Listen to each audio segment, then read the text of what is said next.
ये चैनल केवल मनोरंजन के लिए है। हम किसी भी तरह की अंधश्रद्धा को बढ़ावा नहीं देते।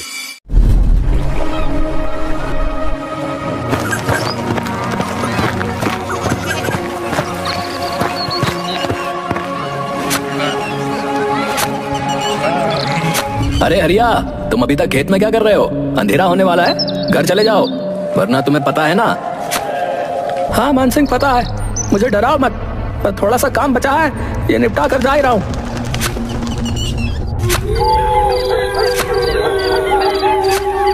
एजी, इतनी रात हो गई है और आप अभी तक यहीं हैं? अरे तुम क्यों रात में यहाँ आ गई हो? तुम्हें पता है ना, रात में छलावा घूमता है।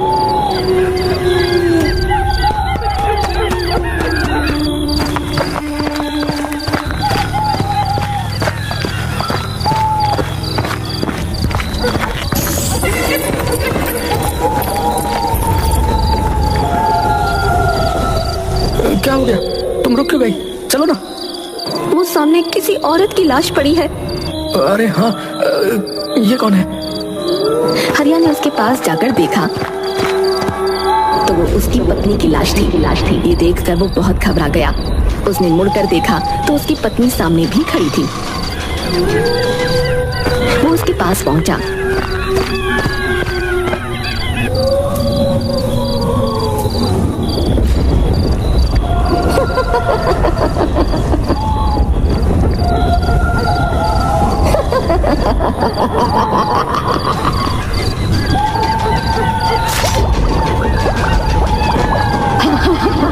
ताजा ताजा दिल, स्वादिष्ट।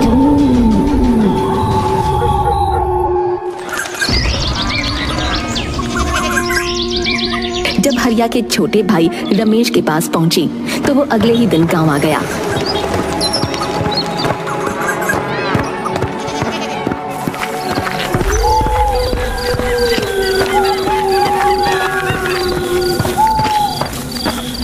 कितने बरसों बाद आज गाँव आना हुआ है।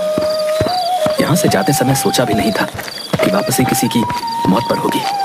हे भगवान, मुझे इस बुरे समय को झेलने की शक्ति दे। रमेश काफी सालों बाद गांव आया था। वो बदले हुए गांव को देखता हुआ अपने घर की तरफ बढ़ रहा था। उसके मन में गांव में आने की खुशी भी थी और अपने भैया भाभी को खोने का दुख भी था। तभी अचानक उसे हरिया ने आवाज दी। अरे रमेश, अरे तुम आ गए। अरे कैसे हो? भैया आप तो नहीं, मैं ठीक हूँ, पर छलावा ने तुम्हारी भाभी को मार दिया। लेकिन मानसिंह ने तो फोन पर बताया था कि तभी दूसरी तरफ से किसी की आवाज आई। उसने उस तरफ देखा तो वहाँ मानसिंह खड़ा था। उसने फिर से मुड़कर हरिया की तरफ देखा तो वो गायब हो चुका था। तुम इतनी रात में क्यों आए हो? तुम्हें पता है ना इस गांव में छलावा का प्रकोप है।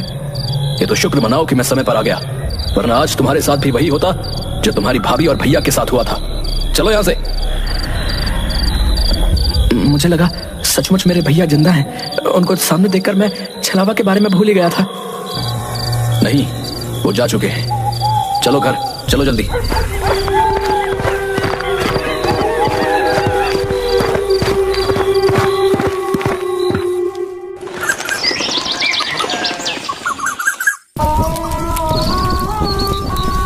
भैया, मैं आपकी चिता की अग्नि को साक्षी मानकर ये कसम खाता हूँ कि मैं उस छलावा से आपका बदला जरूर लूंगा।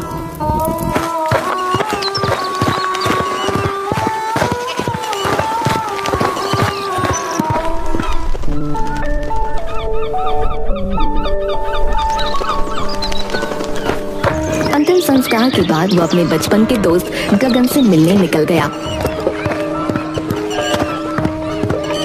पर जब वो उसके घर पहुंचा तो वहाँ ताला लगा हुआ था। वो उसके बारे में किसी से पूछने ही वाला था कि तभी वो आ गया। अरे रमेश, तू कब आया? मैं तो कल आया था, पर तेरे घर में ताला क्यों लगा हुआ है? अरे मैं कुछ काम से पड़ोस के गांव गया हुआ था, बस अभी आया हूँ। तभी अचानक शोर मचने लगा। पता चला गांव से बाहर जाने वाले रास्ते पर एक लाश मिली है। उस लाश का भी दिल निकाला जा चुका था और उसका मुंह भी कुचला हुआ था। हे भगवान, ये इस गांव में हो क्या रहा है? जरूर ये छलावा का काम होगा, लेकिन मैंने तो कभी नहीं सुना कि छलावा लोगों का दिल निकालता है।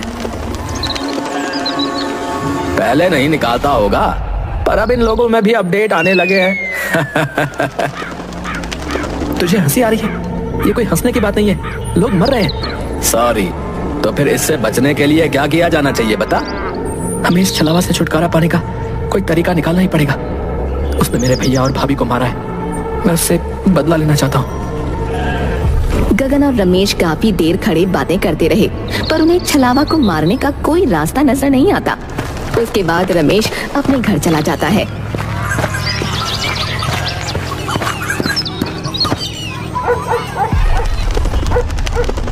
मैं छलावा से बदला तो लेकर रहूंगा, कुछ भी हो जाए। रमेश छलावा को मारने के तरीके सोच रहा था। किसी ने उसका दरवाजा जोरों से खटखटाया। वो झिझक गया। कौन है? कौन है? अरे मैं हूँ मान सिंह, जल्दी से दरवाजा खोलो, छलावा ने किसी को मार दिया है। आता हूँ। रमेश हड़बड़ाहट में उठा और उसने जाकर दरवाजा खोला। सामने मान सिंह की लाश पड़ी थी। उसके सीने से उसका दिल निकाला जा चुका था और जमीन खून से लाल हो चुकी थी। ओह माय गॉड, ये क्या हो गया? मान सिंह, तुम्हारे साथ ये किसने किया? नहीं।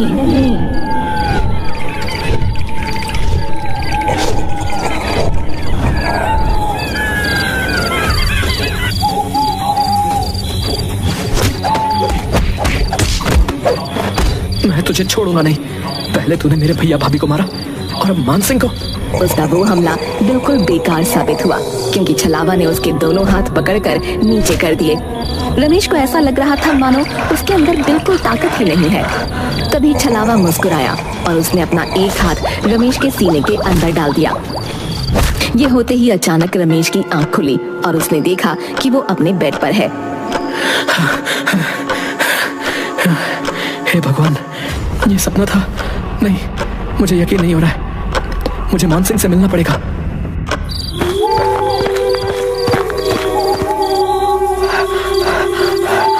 अरे क्या हुआ? तुम ऐसे हाफ क्यों रहे हो? मैंने सपना देखा कि छलावा ने तुम्हें भी मार दिया और मुझे भी।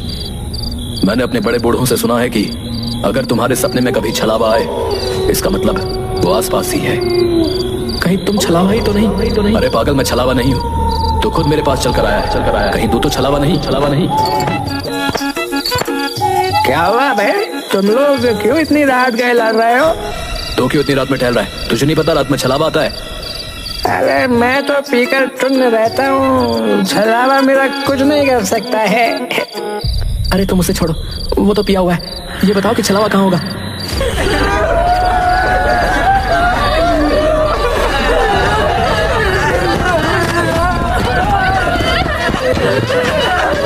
क्या हुआ सरपंच जी?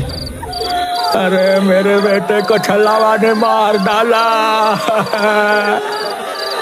हे भगवान, छलावा ने सरपंच जी के बेटे को मार डाला। सरपंच जी, अब तो आपको कुछ करना ही पड़ेगा। सरपंच जी के बेटे की मौत ने पूरे गांव को हिलाकर रख दिया था। रमेश, मान सिंह और गांव के कई लोग एक जगह इकट्ठा हुए और छलावा से छुटकारा पाने का प्लान बनाने लगे। इस छलावा को रोकना ही होगा, हमें कुछ करना पड़ेगा। लेकिन कैसे? वो तो रात में आता है और हमें अंधेरे में दिखाई भी नहीं देता। इस छलावा से छुटकारा पाने का एक ही तरीका है। अगर हम उसे दिन में पकड़ लें तो उसे मार सकते हैं, क्योंकि दिन में वो बहुत कमजोर होता है। पर वो दिन में भला कैसे मिलेगा? तो बस ये तरीका है कि हमें उसे रात में ही किसी तरह फंसाना होगा और फिर सुबह होते ही उसे मारना होगा। हमें ऐसा जाल बिछाना होगा जिससे वो निकल ना सके। गांव के लोगों ने मिलकर एक योजना बनाई। उन्होंने एक बड़ा जाल तैयार किया और तय किया कि वो छलावा को रात में ही फंसाकर सुबह मार डालेंगे। अरे गगन, तुझे पता है हम लोग छलावा को पकड़ने वाले हैं। दिन में तो वो कभी मिलेगा नहीं, इसलिए रात में ही पकड़ना है। मैं तुम्हारे साथ हूँ, लेकिन ये बहुत खतरनाक काम है भैया। लेकिन करना तो पड़ेगा, वरना लोग ऐसे ही मरते रहेंगे। रात का अंधेरा चारों ओर फैल चुका था। गांव के कुछ बहादुर लोग छलावा को पकड़ने की योजना के तहत इकट्ठा हुए। कई लोग डर के मारे नहीं आए थे, जिनमें गगन भी शामिल था। गगन फोन क्यों नहीं उठा रहा? उसने वादा किया था कि वो भी आएगा। शायद वो डर गया होगा। हम यहाँ हैं, हमें ही ये काम करना होगा। तभी एक ठंडी हवा का झोंका आया और सबकी रूह कांप उठी। अचानक सामने छलावा प्रकट हुआ, लेकिन हरिया के रूप में। भैया आप जिंदा हैं? आप यहाँ कैसे?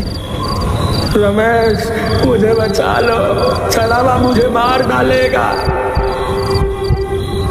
रमेश का दिल जोरों से धड़कने लगा। वो अपने भाई की तरफ बढ़ा। तभी हरिया अचानक जोर से हंसने लगा और उसका रूप बदलने लगा। पहले वो एक बूढ़ी औरत बना, फिर एक जवान आदमी और फिर एक बच्चे में बदल गया। अंत में वो अपने असली भयानक रूप में आ गया। तुम लोग मुझे पकड़ने की कोशिश कर रहे हो, तुम मुझे नहीं पकड़ सकते। तभी एक आदमी ने हिम्मत दिखाई और छलावा की तरफ भागा। मैं तुझे नहीं छोड़ूंगा, आज तुझे मार कर ही रहूंगा।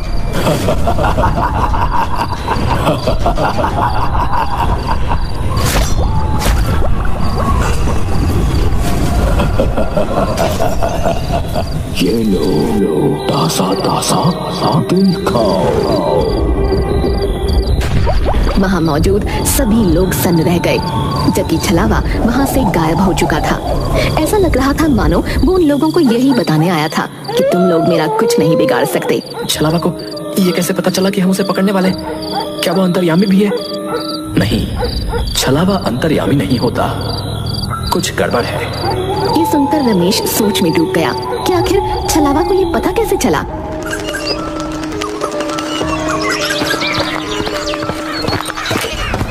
गगन, तुम कल रात को क्यों नहीं आए? मैंने तुम्हें कई बार फोन किया।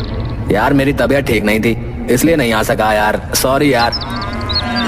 रमेश और गगन गांव की गलियों में टहलते हुए एक पुराने मंदिर के पास पहुंचे। चलो मंदिर के अंदर चलते, थोड़ी शांति मिल जाएगी। नहीं नहीं, मैं मंदिर के अंदर नहीं जा सकता, मेरी तबीयत अभी भी ठीक नहीं है। क्यों बहाना बना रहे हो? चलो अंदर।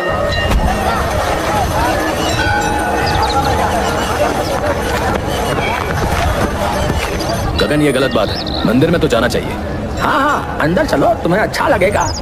नहीं, मुझे छोड़ दो, मैं अंदर नहीं जा सकता।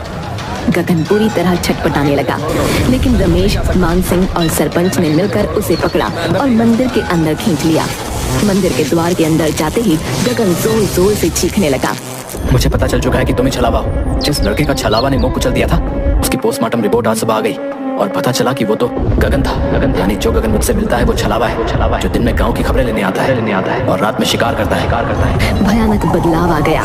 उसकी आंखें लाल हो गईं और उसका चेहरा जैसे फटने को हो गया। वो खुद को छुड़ाने की कोशिश में बुरी तरह से चीख रहा था।